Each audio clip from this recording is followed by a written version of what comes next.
जानवरों का अनुकूलन भाग 3। नमस्ते दोस्तों, कैसे हैं आप सब? हम सब अलग अलग जगहों पर रहते हैं, जैसे समुद्र के किनारे, रेगिस्तान के पास, पहाड़ों पर, वनों के समीप, गांव में या शहर में। जहां आप रहते हैं वो आपका निवास स्थान कहलाता है, अंग्रेजी में जिसे हैबिटेट कहते हैं। मनुष्य जहां रहता है उस जगह और वहां की जलवायु के हिसाब से कपड़े पहनता है, खाना खाता है और अपने आप को सुरक्षित रखता है। क्या आपने कभी सोचा है कि पशु पक्षी कैसे अनुकूलन करते हैं? वो भी तो अलग अलग जगहों पर रहते हैं, जैसे वनों में, रेगिस्तान में इत्यादि। आइए इस वीडियो के माध्यम से हम यही जानने का प्रयास करेंगे।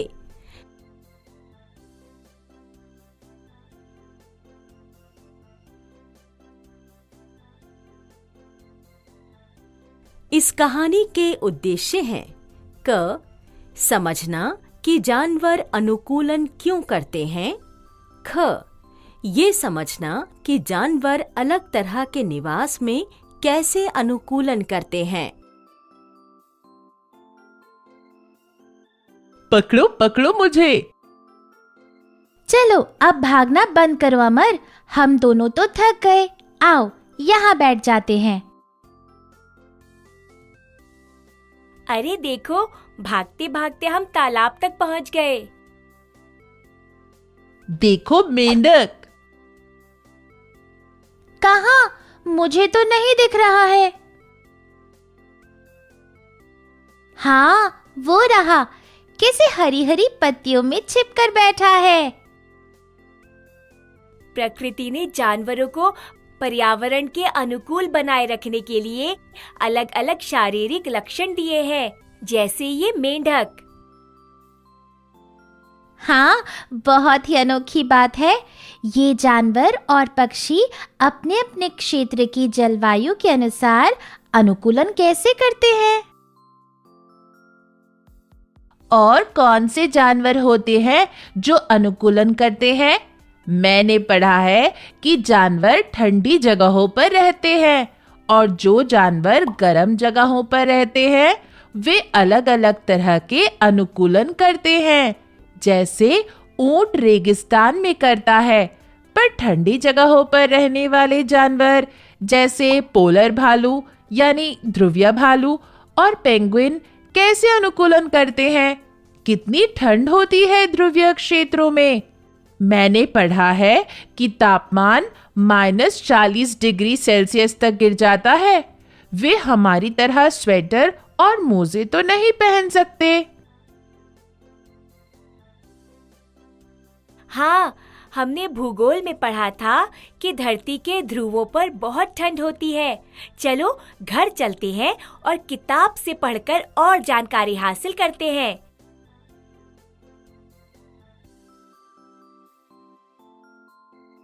ये देखो इन चित्रों को। यहाँ पोलर भालू यानी ध्रुवीय भालू और पेंगुइनों की तस्वीरें हैं। चलो पढ़ते हैं। इस चित्र के अनुसार ध्रुवीय भालू का सफेद रंग का होता है, जिसके कारण वह बर्फ के सफेद रंग के सामने दूसरों को नजर नहीं आता और अपने आप को सुरक्षित रखता है। ख. इसके शरीर पर बालों की 2 मोटी परतें होती हैं, जो इसे सर्दी के मौसम में गर्म रखती है। ग. इसके नाखून मुड़े हुए और लंबे होते हैं। ये इसे बर्फ में चलने में मदद करते हैं। घ. इसकी त्वचा के नीचे वसा यानी फैट की एक परत होती है, जो इसे गर्म रखती है। क्या बात है! ध्रुवीय भालू तो अपने शरीर के हर हिस्से से अनुकूलन कर सकता है। पेंगुइन के बारे में लिखा है कि उनके शरीर की त्वचा भी मोटी होती है और अत्यधिक वसा उनको गर्म रखती है। वे बहुत अच्छी तैराक होती है। पेंगुइन हमेशा एक झुंड में रहती हैं ताकि उनको एक दूसरे से गर्मी मिल सके। कितनी दिलचस्प जानकारी है। ये जानवर तो ठंड में अपने अनुकूलन करने की वजह से लंबे समय तक रह सकते हैं, लेकिन कई पक्षी तो प्रवास करते हैं, है ना? हाँ, मैं अपने दादाजी से मिलने भरतपुर गई थी, जो कि राजस्थान में है। दादाजी बता रहे थे कि वहाँ 15,000 किलोमीटर तक की यात्रा तय करके कई पक्षी जैसे साइबेरियन क्रेन आती हैं और सर्दियाँ समाप्त होने पर वे अपने आवास पर पुनः लौट जाती हैं। कितने आश्चर्य की बात है। इन पक्षियों को कैसे पता चलता है कि साइबेरिया से भारत का रास्ता कौन सा है? लगता है इन्हें सूर्य और चांद से मार्गदर्शन मिलता है। चलो मीना दीदी से पूछते हैं, वह कॉलेज में पढ़ती हैं, उनको इसके बारे में जानकारी जरूर होगी।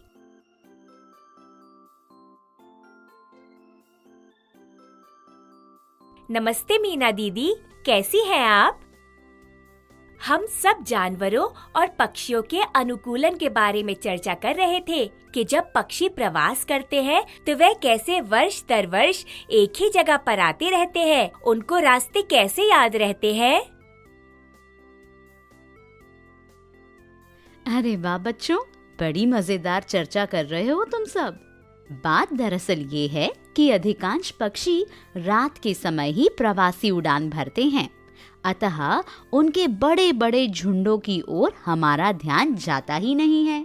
स्पष्ट ही उनकी बनावट में ऐसी कोई विशेषता है जो इन बाहरी चीजों की मदद के बिना भी दिशा निर्धारण में सहायता करती है। इस विशेषता की वैज्ञानिकों को अभी भी ठीक ठीक समझ नहीं है। इसका भी कुछ प्रमाण है कि पक्षी दिशा का पता लगाने के लिए धरती के चुंबकीय क्षेत्र का उपयोग करते हैं। कितनी अनोखी जानकारी है ये। मुझे तो लगता है किसी दिन किसी प्रवासी पक्षी से ही पूछना पड़ेगा। काश मेरे भी पंख होते तो मैं भी इन पक्षियों की तरह देश विदेश की सैर करती। दीदी, हमने पढ़ा था कि ट्रॉपिकल उष्णकटिबंधीय क्षेत्र भूमध्य रेखा इक्वेटर के पास होते हैं। यहाँ वर्षावन यानी रेन फॉरेस्ट होते हैं।